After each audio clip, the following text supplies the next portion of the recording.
মা বোনদের ডিভোর্স হয়ে যায় চার কারণে। মা বোনরা তাদের ডিভোর্স হয় এই চারটি উল্লেখিত কারণ। এই চারটি কারণেই মা বোনদের সংসার ভেঙে যায়, ডিভোর্স হয়ে যায়, স্বামী থেকে আলাদা হয়ে যায়। রাসূলুল্লাহ সাল্লাল্লাহু আলাইহি ওয়াসাল্লাম বলেন, আবগাদুল হালাল ইলাল্লাহি আত-তালাক।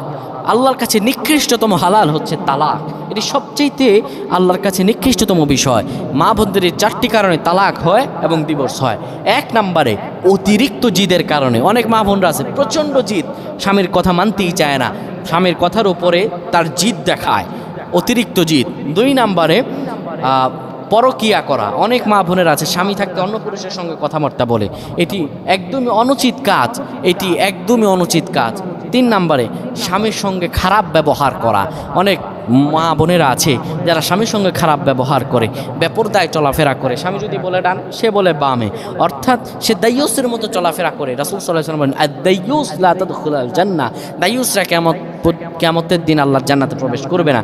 চার নম্বরে মা বোনের কথা শোনার কারণে। অনেক মা বোনেরা আছে তাদের মায়েদের কথা শুনে, বোনের কথা শুনে, অর্থাৎ বাপের বাড়ির কথা শুনে এদিকে স্বামীর সংসারে এসে হটকদারিতা করে। এই হটকদারিতা করার কারণে তাদের ডিভোর্স হয়ে যায়। এই চারটি কারণে মা বোনদের ডিভোর্স হয়। আল্লাহ যেন আমাদের মা বোনদেরকে বুঝদান করেন, পয় না আমিন।